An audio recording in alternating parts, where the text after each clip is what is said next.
Hello and welcome to a video. It's been a while since I've done a workshop style video, but you might have seen some clips of this running, National 5V. I've just had the mag done. That was, it ran for the first few times quite alright, but then it was sparking, but not at a low enough speed for starting. So that's done, but it's still a bit smoky, so we're going to get the head off and see what's going on. It should be easy enough to come off because it's a blind head. While I'm doing some bits on this, I'll tell you a bit about it. It came from the Burgess Brewery in Luton. James Burgess. They did all sorts of stuff. I'll show you a couple of bottles from there in a bit. I bought it from, oh my god, the daughter of James Burgess, or the granddaughter possibly, and her husband. When they closed down the factory, this was in the loft where it ran, and they took it and it lived in their garden for a good number of years. I can't remember how long they said. I don't think they were too sure themselves.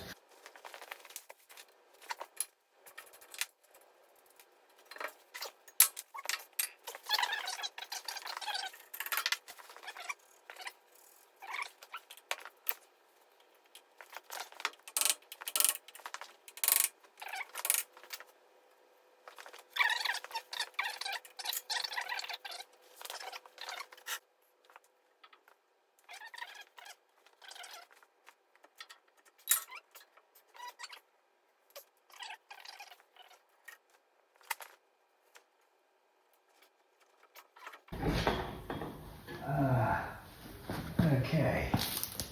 Oh, there's water coming out everywhere. There we are.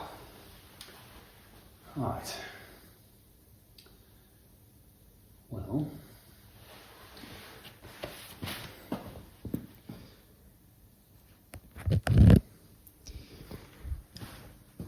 See how much oil there is on top of the piston.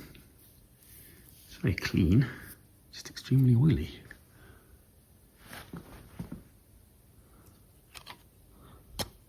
These are piston rings. They're free.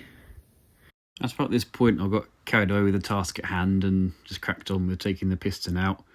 These are the piston rings. You can see they're reasonably worn, but I think we've seen worse. And luckily with the engine, I got a box of bits. We've got one new piston ring to the same style that were removed, and these 6 piston rings which are thinner, but they're 2 actually make up the same thickness as 1. These are the piston rings, one used one compared with the brand new one. That's before gapping. So this is the piston ring loaded up. We went for the brand new one on the top, the best worn one in the middle, and 2 new thin ones on the bottom.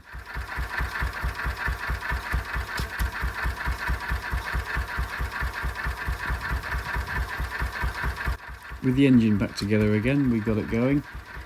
This is running on petrol here without a load, and as you can see it's running pretty cleanly. But I did find that it would run clean off load, even with the old piston rings, and it was on load. That was where it really got smoky.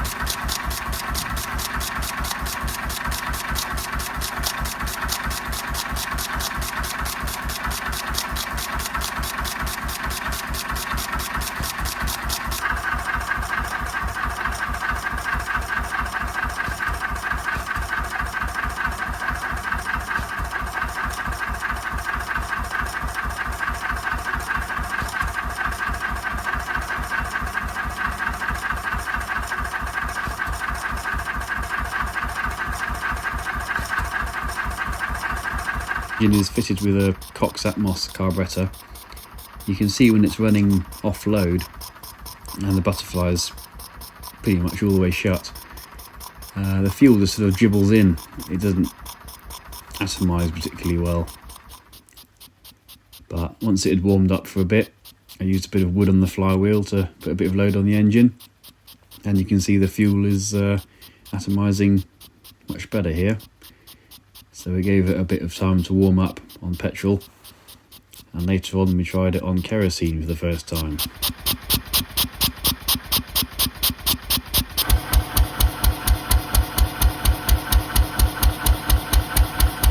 You can see with a bit of load it's gone smoky again. I was a bit concerned about that at first, but I thought no, let's keep it going. It's got quite a long exhaust, and that was all full of oil from the previous runs. So with a bit more heat going through the engine, this was the oil burning off in the exhaust. And it didn't take too long before it cleaned right up. This is running on kerosene, and it was lovely and clean. Ran very well indeed.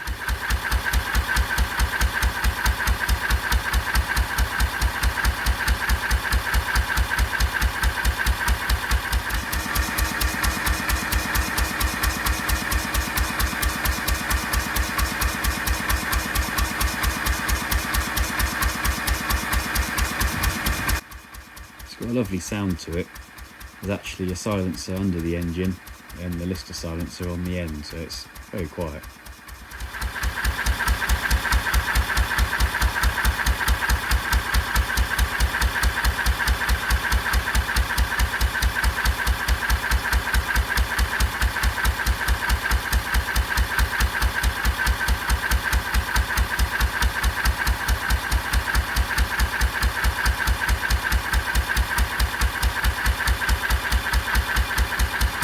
Brilliant to get a bit of heat into it. I'm sure this is the first time it's been hot for many decades.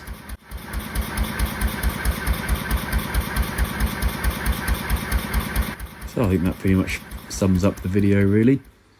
It's still a bit of a challenge to get it going sometimes, but we'll soon get around that. I think we just got to get to know each other a bit better. Thank you very much for watching, and I'll see you on the next one.